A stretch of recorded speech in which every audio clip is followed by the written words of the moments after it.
device to look on your device. Len Lurks Moar. Len Lurks Moar.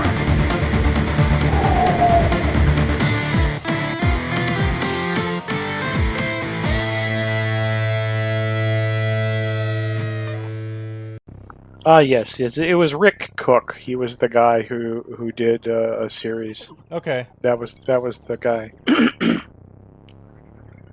So he did 6 books. Yeah. All right. Yep, here we are, episode 71. Thanks for tuning in. Not a lot of weird crap happened since Tuesday. So whatever did happen, I think we got it pretty well covered in all of the criteria for today. We might check in on Ethan's Yaira number 2 review, because those are pretty interesting. But I'm going to save that for the end, so we'll see how far we get through everything. And let's get this screen fired up, and here we go. Let's get Ox. Here we go. This was one of the big news thingies that happened over the past few days. The WNBA, dildos getting thrown on the court, and people are getting pretty creative out here. Fan appreciation giveaway night. And well, this one's kind of primitive, but whatever.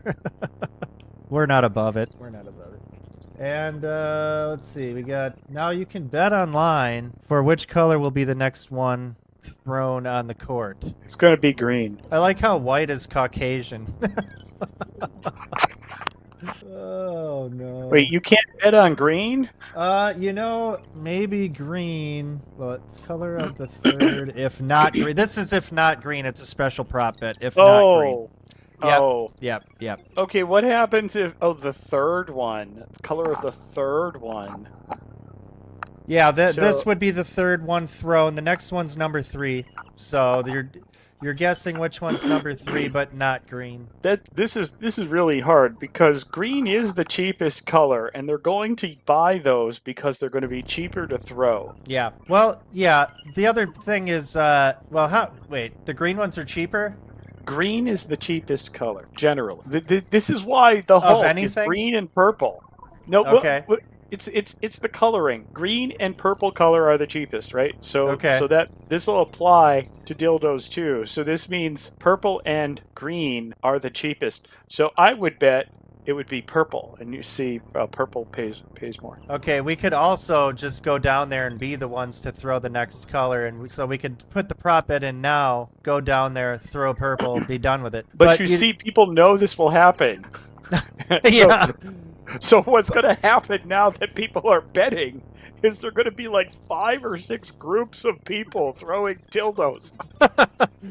Yeah, I guess you're at risk. Who's going to be first? Yeah. Yes. This is why you can't really do much about that. So yeah, there's some risk involved. I see what you're saying. Yeah, they'll throw you out, but you'll win your bet. This is going to become a thing now. This is definitely a thing now. Yeah, until they start throwing people out. But I think you're willing to get thrown out and be perma-banned from a WNBA game. Oh, if your bet is high enough, yeah. If your bet is high enough. Not only that, but who cares if you get perma-banned from WNBA? You go there, you do your thing, you're banned. Good. I didn't want to see this anyway. They might start fining you. Yeah, I guess if they start fining, yeah. Yeah, in that case, you have to come up with an automated apparatus that they'll make it a hate crime. They'll make it. Yeah, they'll make it a hate crime. Oh man! In that case, you're gonna have people breaking into the stadium ahead of time to set up like little automated dildo depositing things from the rafter. Oh yeah. What about a launcher? Like they launch T-shirts into the crowd with those like cannons. You just launch it. Dildo cannon. Oh man. This is bad. Oh man. The possibilities are endless, and but yeah, that's been going on. So that's maybe one of the biggest stories of the past few days. See, to contrast this, let's contrast this in all seriousness. Yes. Nobody complains about women's NFL. Is that even a thing? Yes, it is. Oh, I didn't know that. And I want to point out that They're kind of dressed a little skimpy. Okay. Well, because, it wouldn't make sense if they were wearing, the same kind of bulky stuff, Yeah. right? Because it gets kind of hot. Sure. But it looks good. Yeah. The costumes look good. Mm-hmm. And they throw the ball, and it looks like they actually have decent skill as far as, throwing and kicking goes. I mean, you don't need a lot of skill for that. Yeah, I probably have seen clips of it now that you mentioned. I just didn't think it was like that considered a professional league, I guess. Here's a good one. This throwing this George Bush moment in there. Oh, I love this. I just love Shining memes. They always work good. It doesn't matter what you do. All right, and supposedly this is some kind of weird thing that's been going on. Liberals screaming into whatever freshwater body is near them. 2, 1. Letting off steam, I guess. Oh, let me rewind it. 2, 1.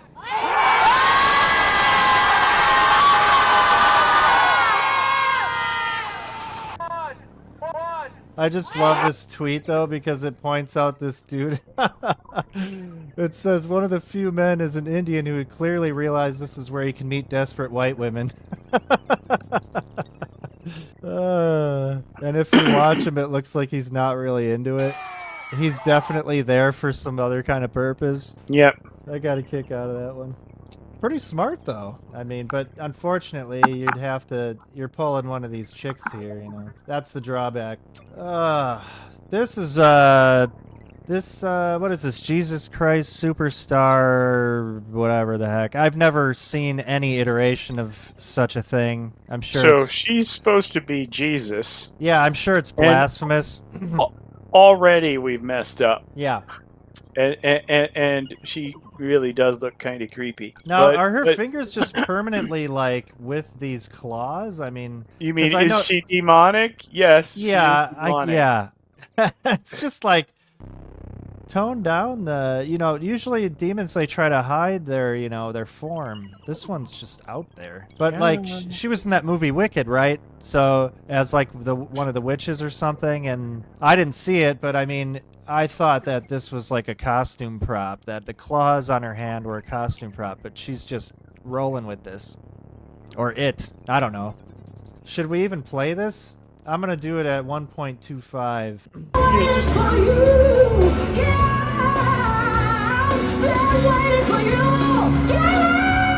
Every time I look at you, I don't understand why you let the things you did get so out of hand.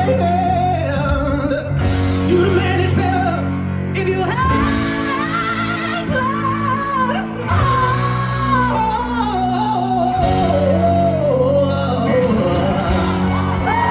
So this is entertainment. And I don't know. It's like they don't even know how the story went. They're just making shit up. So the important part here to note first, they're in some kind of argument.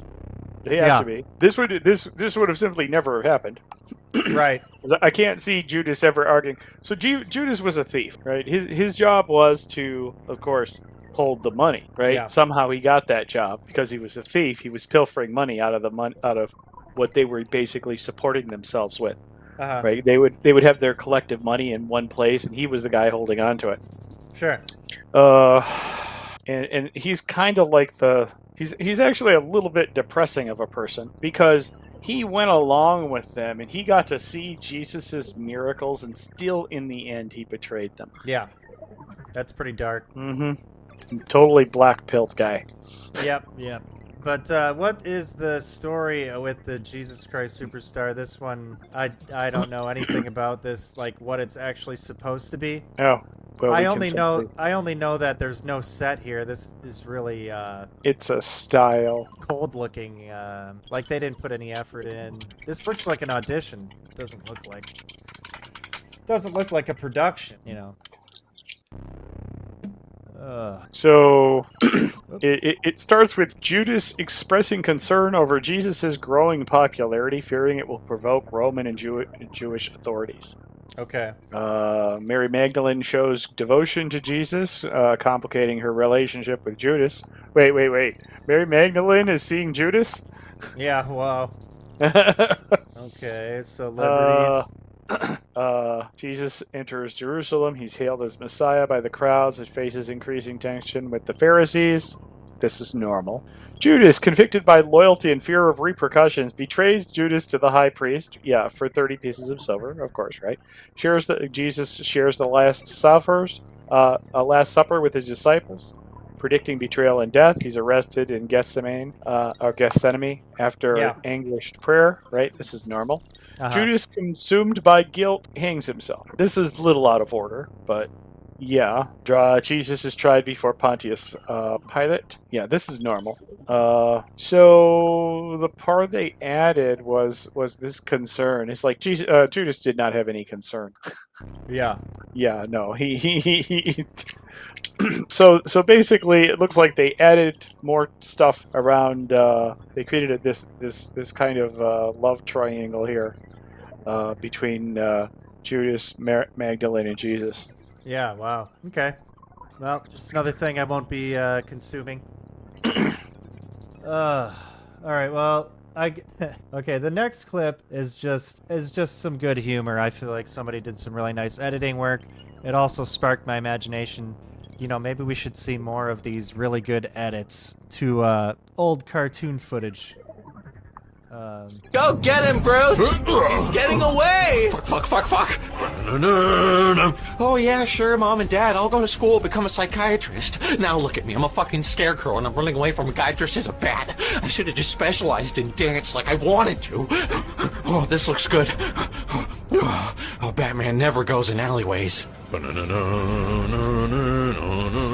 That's enough. You're going to jail. Well, guess who's gonna visit me in jail, Batman? My parents. What? Parents? Bruce! Dead parents. You let him get away? Oh my god, are you crying? No, it's just raining. I don't know. I got a kick out of this one. A little Bruce Wayne humor. Oh man, I love when the Scarecrow's running and it's like fuck. It's awesome. Oh man. Well, yeah, just some cheap humor, I guess. And this is some really good costuming, I hope. They already know what's going on. That nigga space guy, man. Look, man. Hey, bro, hey, can you tattoo alien flesh? Yeah, I guess, right? Hell yeah, but I'm trying to get 2 teardrops, but you know, I took out the whole solar system, boy. Hell, you come out, boy. You know I need them teardrops, big time, boy. What's his name, Zola? Yeah, boy, RP Zola, you know what going 12, RP that, boy. But get what, boy? Them folk, hey, boy, I'm still stepping behind that shit, boy. I don't know, bro. Hey, little man. Shit, y'all look at this shit, boy. Let go, man. That was some great costume work. Also, great personality too for it. It really works. Yeah, it's half. Just basically black alien. That's it. Oh my So god! all he has that's to do funny. is, well, he probably is African, so he's able to pull off it. A little Man, bit. how is he doing this? Okay. Okay, I so mean- you can see where the mask adheres. I mean, I the can kind lower of see to cheek. the lower half of the face. I get that. Yeah. But look at his So neck. that's I probably mean, his real wow. neck. That's probably his real neck. But it's got like texture, man. I mean, that is crazy. That's just how we put the makeup up on hard, Wow. the makeup on heavy. He used something that sticks to the skin. Look at his arms. Yeah. Right. But I mean, yeah, that's just wow. That's amazing. So it's just something that goes on thick that skins. I mean that puts a layer on there. He probably has to peel it off. Wow. You know, what you could use as an example. You know that stuff that they paint on your nose and you peel it off and it pulls out all your pores, Sure. right? They could probably do something similar to that. Yeah. It has to be flexible though. There's things you can do with glue. He'd probably have to shave the hair off his arms though, unless he can Yeah. have them. Yeah. That is crazy. That is funny. Just a very bubbly personality that really that's awesome. I don't know. Okay, name this band. We'll scroll and look and see if anybody came up with anything good. but let's listen to him first. I'm for annihilating the whole world blind! I don't give a fuck! Wait for yourself! Fuck the fuck that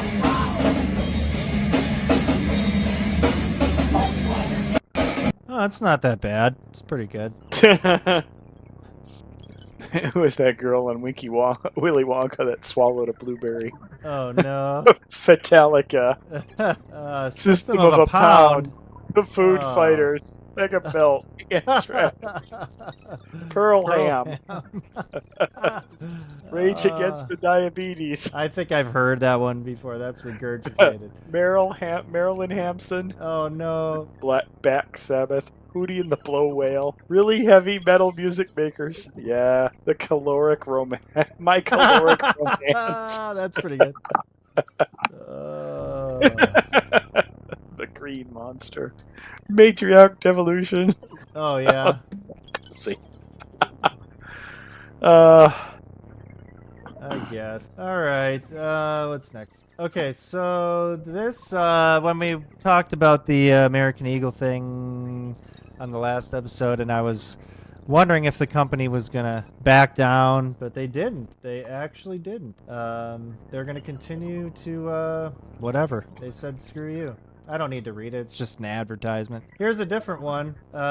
This is a Dunkin' Donuts commercial that also has a white person in it, so is therefore controversial. We're going to play this. It's a left-wing person reacting to it, only because I want to get to the Trump version of this after this. So. Look, I didn't ask to be the king of summer. It just kind of happened. This tan? Whoops. Yeah, I screwed it up because the stupid volume. Look, I didn't ask to be the king of summer. It just kind of happened. This tan? Genetics. I just got my color analysis back. Guess what? Golden summer, literally. Who the fuck's coming out with one next? They're getting bold. They were already bold, but they're getting fucking bold. Always that nose septum thingy. It's a thing now. They've recognized that we know what identifies them, and now they've really embraced it. Yeah. Yes. Okay, here's the Trump version. I didn't ask to be the king of summer. It just kind of happened. This tan? Genetics. I just got my color analysis back. Guess what? Golden summer. I didn't ask to be the king of I don't know. Father, your genetics are why memes are dreams. All right. This is kind of funny. This is like the Operation Mockingbird, because these two guys are saying the exact same shit. Mm-hmm. And yeah. Trump is now calling for Kamala Harris to be prosecuted and thrown in jail. In a new statement on Truth Social, Donald Trump said, "I'm looking at the large amount of money owed by the Democrats after the presidential election, and the fact that they admit to paying, probably illegally, $11 million to singer Beyonce for an endorsement." Oh shit. And here is the well, this isn't very good sauce, but Tulsi Gabbard has now revealed she is currently trying to shut down Operation Mockingbird within the CIA and intel community, which never actually ended. Of course it never ended. Yeah. You'll know when it ends, because CNN won't be CNN, and other things, and countless number of other things. Let's see, we got... Oh, this happening in, this is St. Louis. I think it's a professional soccer match. This guy wearing a MAGA hat gets, told to leave. We're on cameras up here. Hey, no, I just want to make sure I listen. Yeah, what's up? I'm Michael Weitzel. I'm being asked to leave by the police because of Donald Trump. Hey, I'm a Donald Trump fan. You're a Trump fan? I'm a man. Yes, I am. So I just want all these coppers you got to deal with them, MAGA. But they're not political here. They don't want any kind of political. So those flags over there. Those are pre-approved. Those flags over there. Those aren't political. So my question to you guys is: are these rules equally enforced on everybody? And here's my question to you. And the only way I can do that is if I enforce it with you. Or you just go out. Go out and handcuff. So I'm being threatened with arrest. What law am I breaking? What am I? If we ask you to leave, you're asking me to leave. Am I being evicted from the premises? You're being evicted from the premises. You want to make a big? Okay. We're gonna walk out. I'm being evicted from the premises because of Donald Trump. Because we can't wear Donald Trump hats in public, and so now I'm being evicted from the premises. We need a big procession to get me out of here. Trump is not welcome in St. Louis City SC Club. Trump is not welcome here.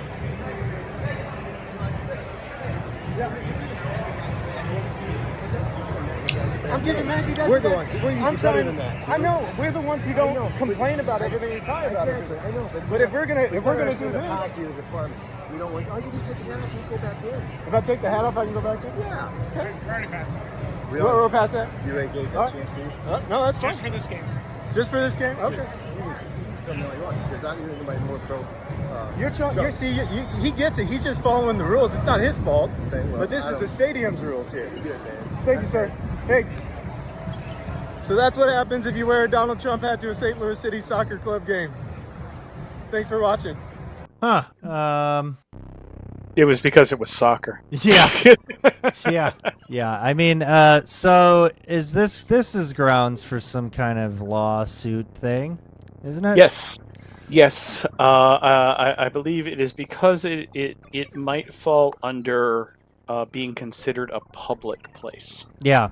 It might. It might not. It's a little bit difficult because it is because of the nature, because there's tons of people there, but you still have to pay to get in. So they'll see how that's why it says they're looking at it. Yeah. Right. Because yes, you got to look exactly and check and see. Let's see how far we got. Maybe there's been some updates, but this did just happen. Maybe yesterday. Mm-hmm. Let me see. Yeah, I think it was yesterday. But yeah, that'll be interesting to see what comes of that, because but it's just sad to see, supposedly the security guy is also a Trumper, but he's complying and he wants you to comply, and everybody's just complying. Trumper. With rules, yeah. He's undecided at best. He's undecided at best. It's so slimy to watch this guy talk him into just complying. Just comply. It's just for this game. Yeah, it's too late for you to go back in. We could have did that, but that was the other guy being the asshole. Yeah. Because he's playing. That was the actual cop. That was the cop that was. He's playing good cop. He's playing good cop. The guy off camera is bad. Yeah. Yeah, that's just the way it goes. Yep. It's not like they're really being good or bad. They're just doing their job. It's like if the owner decides to tell you to get out of there, they're basically at that point he's considered a trespasser.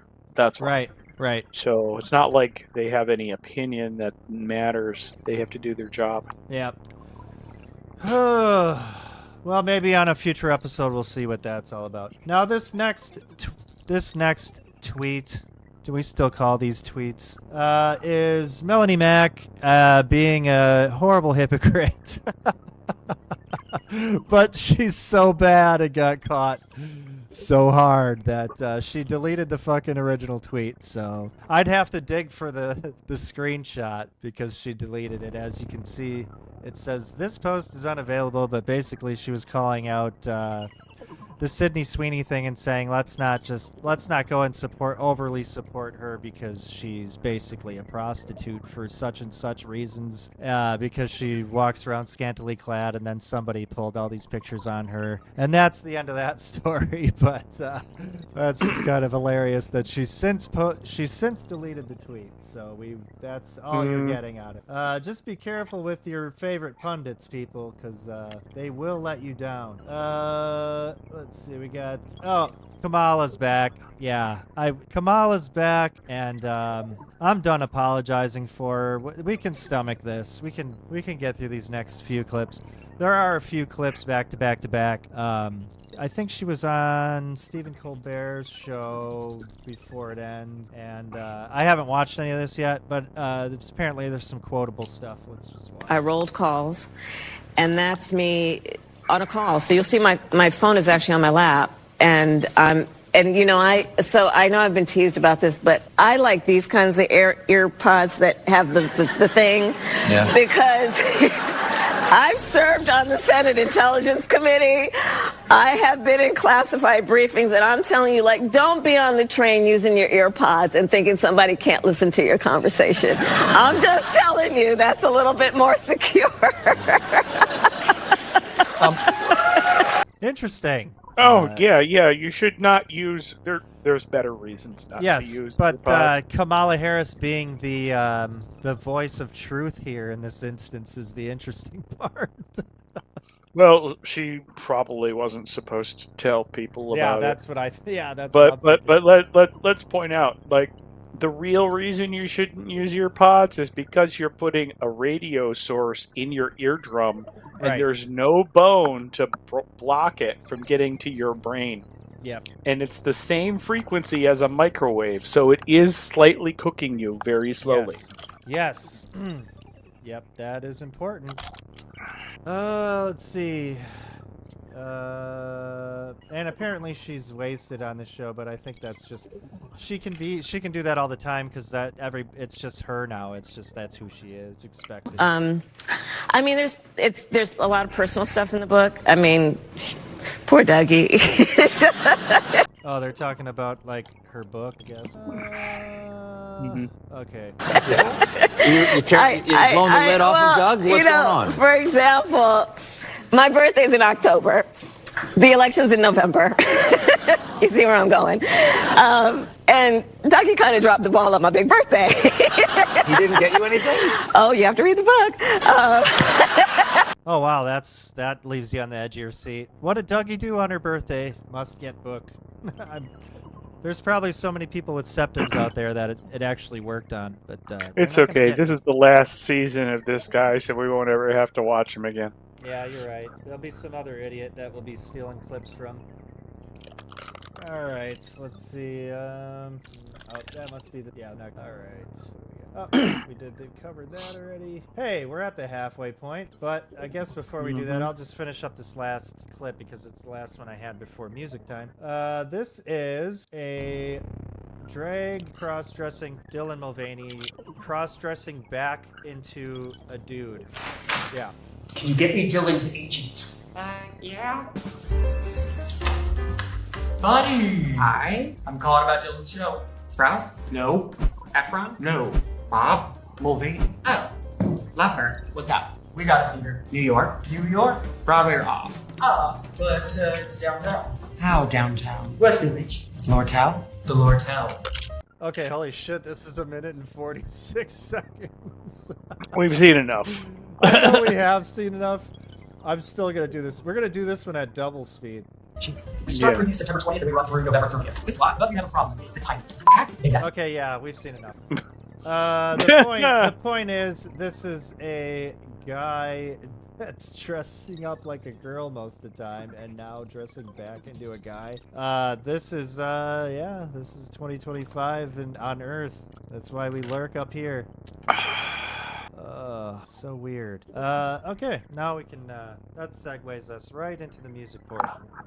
Tonight, as provided by Ox, Just Mustard Still. Yeah, that was pretty good. Thanks, Ox. Yeah, they're like a heavy shoegaze thing.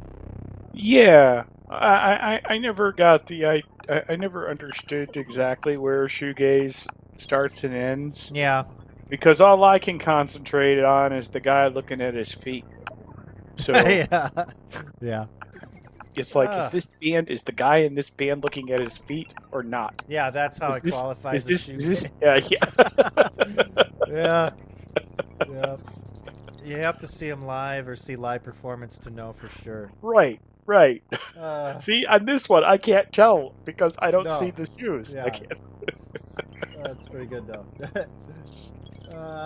Do you want to should we do the Yaira thing? You want to check in and see how that is? Because, well, we got 20 minutes left. Yeah, let's do the Yaira thing. Let's do it. It's pretty damn entertaining. Let's go for it. I have other clips, but I don't think there was anything that interesting. So, yeah, we'll go in. This is Ethan Van Sciver reviewing Rip-A-Verse. That's Eric July and, let's see, and all the fun people with him. This is one of his comic books. Ethan critiques them because they're pure trash, but somehow they're making, you know, hundreds of thousands of dollars off some poor, unsuspecting customers. Let's see, and let's see how this goes. Did I forget one? The Bloodruth. I did read the Bloodruth one already. I think the Bloodruth one already. I think I reviewed Bloodruth. God, it was just awful. No, I did review it because I marked it up with a red marker, and we sold the original book, the marked up book, on eBay. It did really well. People like this stuff. Yaira, here's the cover now. I gotta say, by the way, it's really thin compared to the first issue of Yaira. The first issue of Yaira was way too long. Way too long. It was like 120 pages. It felt like 500 pages. It felt like 500 pages. It felt like a million issues of one comic book, or like 10 issues of one like 22-page comic book, which can feel repetitive, especially when you're using the same kind of dialogue between characters. Like the bad guys are constantly saying, "Oh, so you lie. We take you. We punish you. We're going to punish you." It sounded like Prince of Space, which is, I don't know if you guys saw this Mystery Science Theater episode, Prince of Space. Wow, Prince of Space. It was kind of like an episodic Japanese kind of thing from the 1960s. And it seems like it was a bunch of like short features that were mashed together to make one long movie, which means that like basically the villain just acts like he's seeing the hero for the first time over and over and over again. "Oh, Prince of Space, so you survive, Prince of Space," over and over and over again in that movie, and it becomes silly after a little while. Saska's sisters have the same retarded problem in all the Yaira books. There's a character Glitchy for some reason. Let me reach this. Rather than think about his audience first. Like they're not producing a book on eBay. It did really well. And it seems like it was a bunch of like short features that were mashed together to make one long movie. With women, one of the main complaints that we had about comic books in present day is that too many women had found their way into comics, and comic books by and large are for men, and women cannot write for men. Even when they try to write for men, they really can't. They don't understand. They can't draw for men.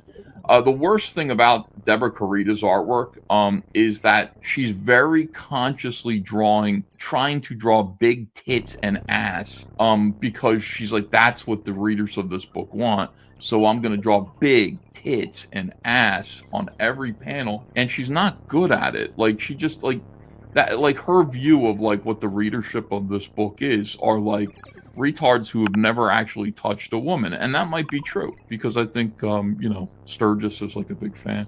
Sturgis has never touched a woman in his life. He doesn't know what a woman looks like or feels like. He doesn't know. So it's like, big balloons, big gigantic orbs on a woman's chest. That's what titties look like. Big fat ass with a crack that goes, that's what a woman's ass looks like. And Deborah, like, I think she's exaggerating it, or she really just can't draw. The other problem with Deborah Carita is she's not a competent artist. Eric hired her because of her beauty. She's a tremendously beautiful blonde chick from Brazil. Even though from some angles she looks kind of weird. I'm not really sure. She takes good photographs. So because Eric won't fire her for incompetence, we've seen what her pencils look like, and they're just, they're really bad. It's hard to say that art is objectively bad, but like it is. The pencils that we saw were not good. So Eric refuses to fire her. Instead, he considers it like his job to workshop and work with these creative people and get them. He's like, they're my employees. I have to work with them and defend them. Rather than think about his audience first. Like, they're not producing good work. I got to fire them. So what Eric has done here, he did it with the first book in many places, but here he's got an entire cadre of inkers. And you could see you got 2 inkers on this one. The other book, you had 1 million. Tiago Gomez and 137 Studio. And what they've done with Deborah's pencils is they've scanned each panel in and they're digitally inking them. But what they do is they blow each one of her goofy like pencil drawings up, and they go in and they detail it as though that pencil panel, they fix the drawing, and then they detail the panel as though it were going to be a cover, and then they shrink it back down again. This is the most painfully, like when I say I love detail, I really do. I love detail, but there's something about like, you know, drawing something 500 times its size and then shrinking it back down to normal print size again, so that you look and you can't even see the lines and you just go, holy shit, like that's super duper detailed in an inhuman way that's unpleasant to the eyes. Every single panel in this book is like that. And that's the cover for Deborah Carita, who Eric just refuses to admit, like, look, you hired her because she's a hot chick and she doesn't know how to draw. And, you know, you like to talk about like how she worked at Marvel and DC. She didn't. She helped color an issue of Wonder Woman one time. Like, she doesn't really have credentials, but I don't know, man. She's got those big fat lips. And she's a blonde, and Eric loves those white chicks. He loves them, man. He surrounds himself with these white chicks, and then there's gothics too. But all right, you've got Deborah Carita. Jay Brown is the colorist. Obviously, Gabe El-Taib fired. No longer working for Rippaverse because he was overpaid. That's my opinion. I basically quoted, I'm the one who got Gabe El-Taib his job at Rippaverse. And I think I quoted Eric July like a big fat page rate for him, which Eric agreed to. And then he found out that I was goofing on him.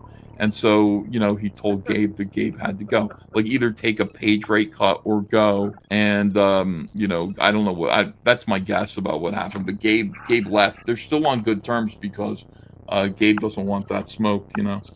But anyway, here we go. We got the intro.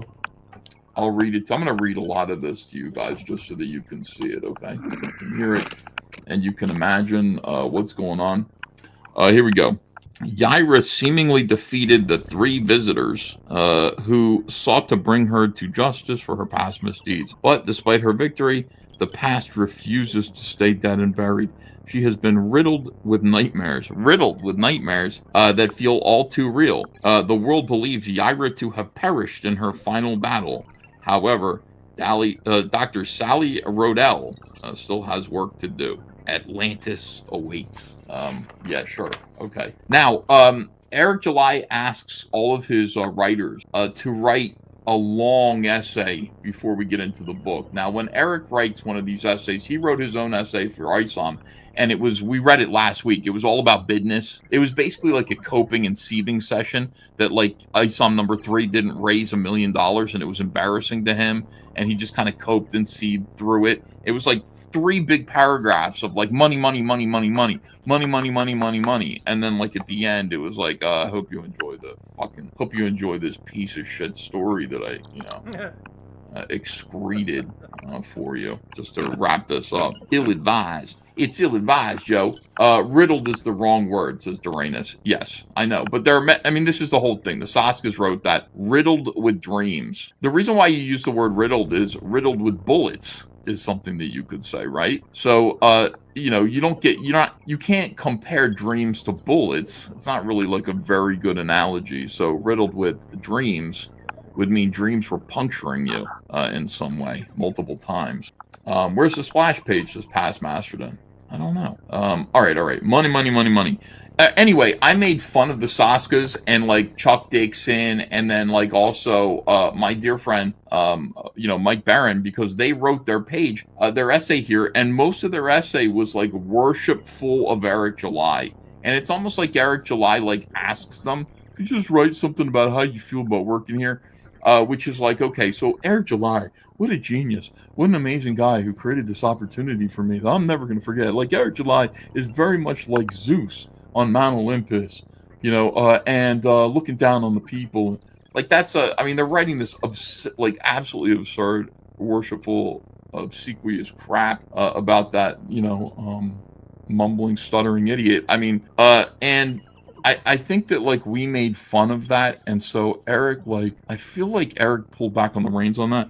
So for this is the Saska sisters. They mention real quick how they're honored to work for the Rippaverse. I'll read this to you guys. Dear readers, thank you for returning to Yaira 2, where our favorite frosty femme fatale has gotten herself in a heap load of trouble. In the last book, Yaira number 1, you got to know that behind that cool collected exterior, Yaira hides a sensitive heart and deep loss. Oh wow, that was my favorite part of this story. When she discovers a young girl, Stefania Martinez, She laid it all on the line to protect who just may be the last of her bloodline. No, she tried to kill her. It was meant to be a death blow. She tried to fucking kill her. That was the thing that she did.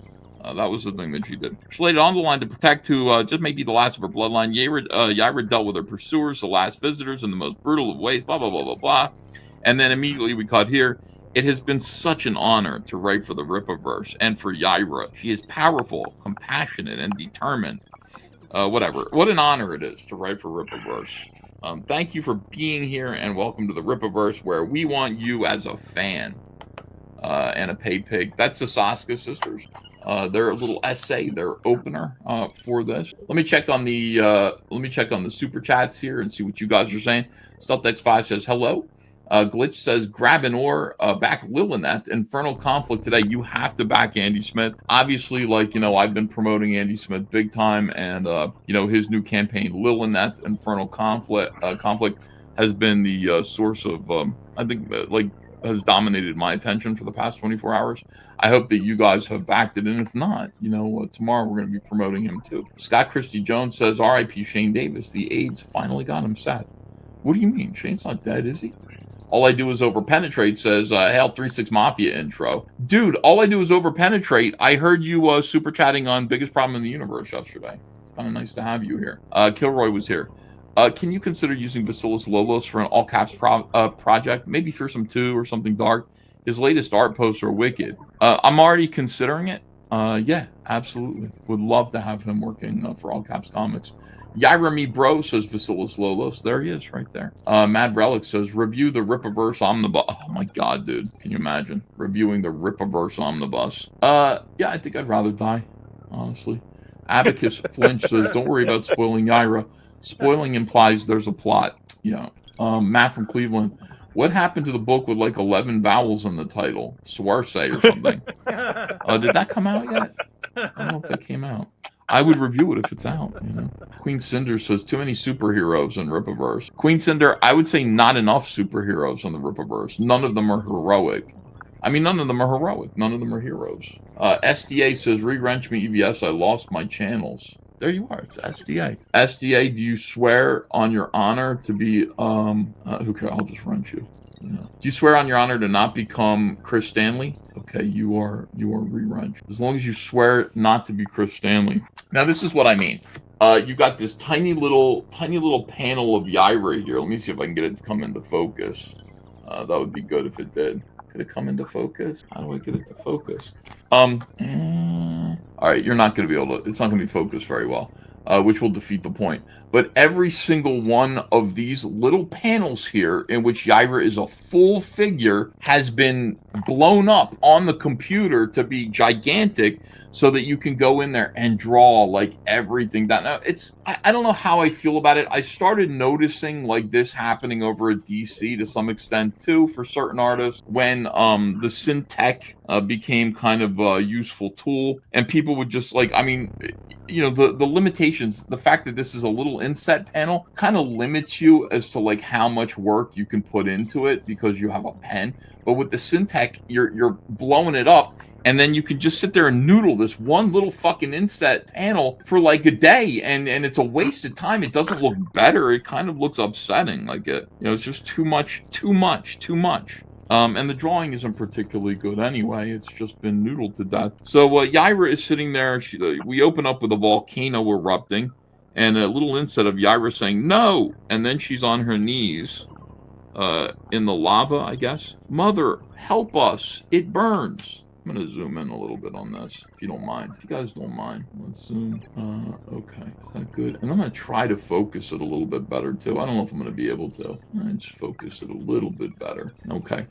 Mother, help us. It burns. I am here. Look at that. I mean, the dialogue's excruciating. This must be hell. May the gods have mercy on us. This can't be happening. I can't lose them like this. Father, no. Look at his face as he's burning in hell. Oh, his eyes are open. He looks very miserable. He looks like he's being sodomized. I love his face, man. Father, no. Mother, where are you? And then, the villains, the three villains from yesterday are here. And boom, she's stupid. Yaira, did you really think you could defeat us so easily? Wait, stupid Yaira, you didn't really think you could defeat us so easily, did you? Zat. By the way, that's what they were saying. Like, oh, so you thought you could defeat us. It is painful to watch your family. Is it painful to watch your family burn to death? Did you not expect to be punished? It is painful. Like, if you were watching your family burn to death, it would be painful. But if you were away, like in your car with your wife, and so you didn't have to witness it, I think it would be less painful. You know what I'm saying?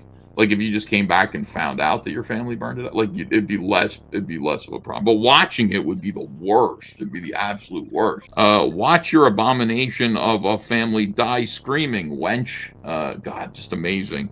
No! And they're saying, look, there are 4 different word balloons. And this one's going, aye! This is just awesome. Just awesome. Great stuff here. And this is my favorite panel. I love this panel. Eric used this as advertising and promotion for like the book. I love this panel. This could be like Ripetard's. I mean, this could be a meme here, right here. I mean, it's the same as this meme right here could be. There could be like the what is it? The NPC face that's like smirking, like as a mask over this, and that would be Sturgis. Oh my God, you could do so much with this. Do I have a black marker here?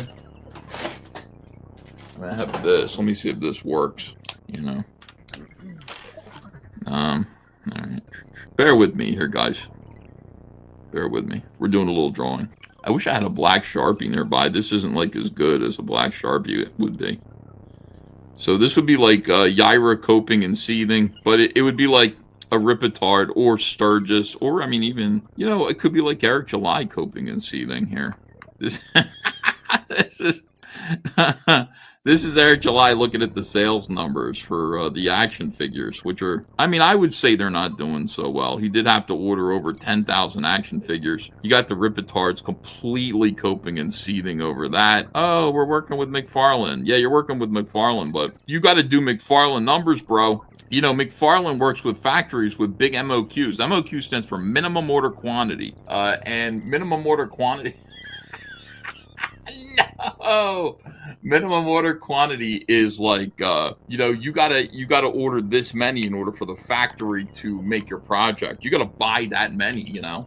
So you gotta be, and each one, I mean, each obviously they're pretty expensive individually, but you gotta order that many. Todd McFarlane works with factories that have big MOQs because they're distributed through Walmart and Target and all these big places that, you know, he needs to order heavy. So if you're working with him, on the one hand, you get his name, you get to put his name on your packaging. But on the other hand, like, you know, you got to order his number. He's got that heavy minimum order quantity. Now, I'm sure that Eric, like, looked at, you know, he looked at his numbers for ISOM #1 and just figured that he had 10,000 fans. But it's like, I don't know, maybe he does, but does he have 10,000 people that will buy action figures? That is a question. I think the answer has been proven to be no at this point. Like, no, he doesn't really have that. It is sad. Let me just check in. Hold on a second here. He doesn't have that, but we do. Now, look, guys, we're getting closer and closer to being able to unlock this review. This is amazing. Thank you, 1,200 backers. We just hit 1,200 backers tonight. Thank you, 126,000 Cyberfrog Universe prequels. Appreciate it. Our goal is 130,000 will unlock like a new stupid review in which, I don't know, we'll just draw beards on Yaira. Yaira, no! This is Sturgis. No! Isn't it weird? That could be Sturgis or it could be Eric. I'm not sure. And then there's a lot of this like fake cursing. Just put fuck. If you want to have her wake up and say shit or fuck, then do it. Like the idea of using a bunch of like numerals to hide the fact that she's cursing. I see this and I hear the curse word in my head. In fact, I see this book and I hear a lot of curse words in my head all throughout it, whether or not the characters are cursing. Do I have a black Sharpie in here? This might... I have a bunch of red ones. Well, we're not going to get very far into Yaira. We want to get to page 1 or 2. But yeah, it's 10 o'clock. If you guys want to watch Let's see. This is Comic Artist Pro Secrets on YouTube. But yeah, I'm probably gonna watch this, but I'm gonna watch it in the comfort of my my cot. But yeah, that's gonna be it for tonight. Let's see. We got Tuesday. We'll be back Tuesday, same time. And then Wednesday for all the YouTubers out there. Ox, thanks for hanging out and for your insight and your musical choice. And we'll see everybody on Tuesday. And you guys have a nice rest of your weekend. Take care, everybody. Yeah.